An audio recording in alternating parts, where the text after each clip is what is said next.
Squawk, squawk, squawk, Poke fans. Welcome back to the Poke Historian. I'm your host, Matt X. This is the show where we get on camera and we squawk about Pokemon cards and life and the intersection of the two things. Today we're going to start out with a simple exercise. I want you to listen real closely. What do you hear?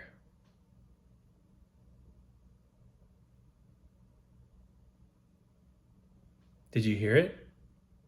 Do you know what that sound is? That's the sound of silence. And silence is what we're finally seeing in the Pokemon card hobby at this point. We are finally seeing things relax a little bit. We are seeing prices stabilize. The rocketing phase of the TCG appears to be, at least for now, coming to an end. And we can all catch our breath, and man, did I think we needed it. Things were getting way too out of hand. We saw some insane price rises this year that just defied all logic and explanation. New sets were coming out and rocketing like Ascended Heroes. And I, for one, am very happy that things are taking the course that they are. It's nice to kind of be able to take a break from Pokemon, do some other things. I've been going to the beach, hanging out with friends, going to concerts, working a lot, and still love Pokemon, but, you know, the whole hype phase, I think, is kind of over for now. I mean, if you look at the booster boxes, a lot of them have stabilized. Like, are they at MSRP? Heck no, but they ain't rocketing anymore. Chaos Rising is just kind of plodding along, which is perfectly fine. It's a great set. It doesn't need to rocket to $350 or anything. It's fine where it's at. Perfect Order, kind of a bad set, just plodding along. And even Ascended Heroes, which saw tremendous gains when it first came out, it's at about $180 for a box, and it's just kind of sitting there now. And it's music to my ears, y'all. I'm so happy about this.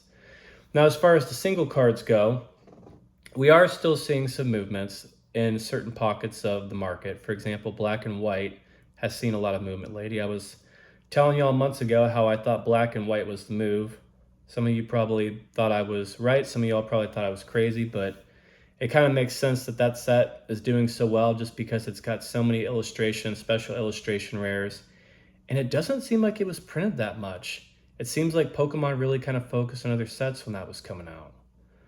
So we'll see that going up. A few other older sets. Vintage is pretty much stabilized. Not a whole lot of movement there. We saw some pretty serious price rises with that too, but everything's just kind of plodding along in Vintage as well. And people are wondering, well, what's going to happen next?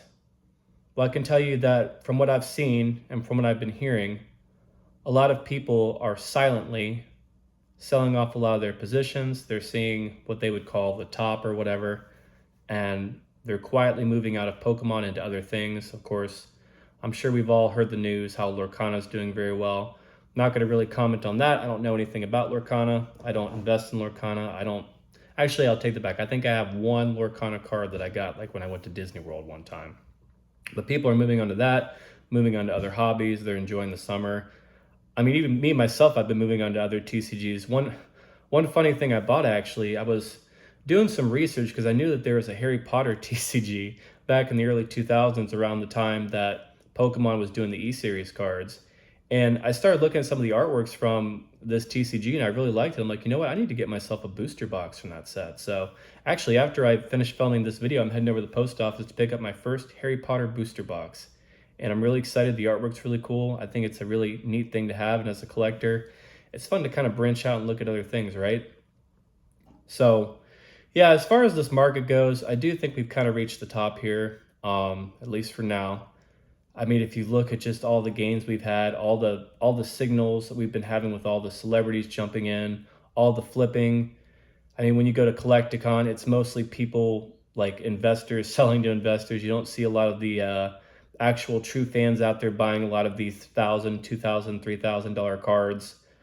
So when you look at all that, you can tell that we're kind of really at the tippy top, and it's probably going to be, I would say, I don't know if it's going to be a rapid decline. I would say it's going to be just like a very casual and light decline moving forward until we get to the 3rd anniversary. And then we get to that point, I do think we will see some interest drum up again because this is the big event that everyone's been waiting for. And then once that's over, we'll just kind of have to see here. I will tell you this, I don't know if history will repeat itself here. It seems like history hasn't done a very good job of repeating itself lately, but in theory, it's supposed to. After the 25th anniversary happened, we had a set called Fusion Strike come out, which I'm sure many of you are familiar with. And of course, it's a very fondly looked back on set now, but back when it came out, nobody really liked it. And the coming of Fusion Strike really marked the end of the Pokemon card bull market back during the COVID era. And after we had Fusion Strike, we had Brilliant Stars, we had Astral Radiance, we had Pokemon Go, we had Lost Origins, Silver Tempest, Crown Zenith. And with the exception of Pokemon Go, all those sets were very good. And yet it wasn't enough to bring back all the hype to Pokemon and to get that bull market back up and running again.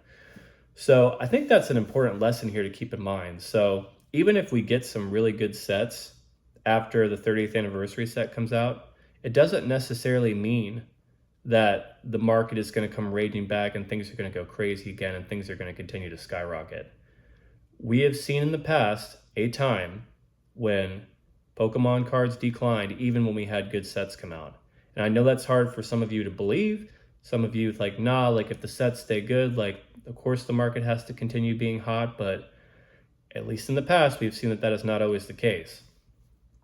And of course, there's the other item to think about here, which is, well, what if the sets after the 30th anniversary actually aren't that good?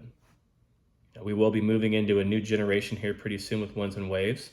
So far, the games are looking pretty good, but Pokemon hasn't had the best track record with making great games lately, so we'll see if that actually pans out. I'm hoping it will, but you never know.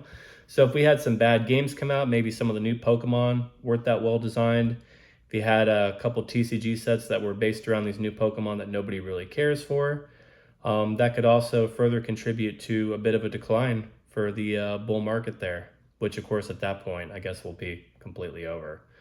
So I guess the summary for this video is that I'm very happy that we're getting some peace and quiet. I think that we probably are either near or have reached the top with all the hype and all of the excessive price rises. And we'll see a little bit more interest, a little bit more hype with the 30th.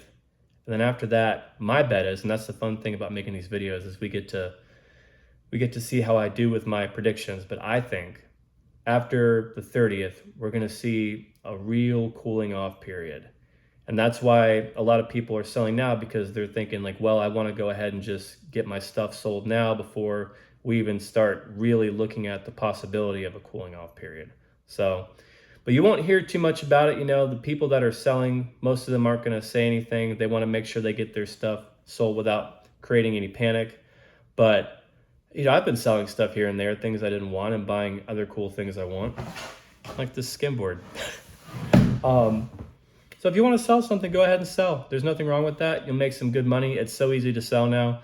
You can go to any little Pokemon market that pops up, any little convention, and people just give you cash on the spot for your cards. You can sell online. It's pretty easy. Lots of ways to do it. And just relax. Don't over leverage. And if we see a real decline here, it's not going to be that big of a deal. As long as you're not over leveraged, it's really not going to affect you. And in fact, it'll be a good time probably to start just picking things up for more reasonable prices. Don't know if we're going back to MSRP. I'm kind of still thinking we're not going to see that again, because even if things do cool off, there's still going to be more people in this hobby now than there were. And, but it still will be more enjoyable than it is at the moment. Anyways, that's what I got for you. Thanks for watching. Like and subscribe. And let me know down in the comments what you think about what I'm saying. Don't forget to hit the notification icon so that you can get notified when I put up more videos. And I'll see you in my next one.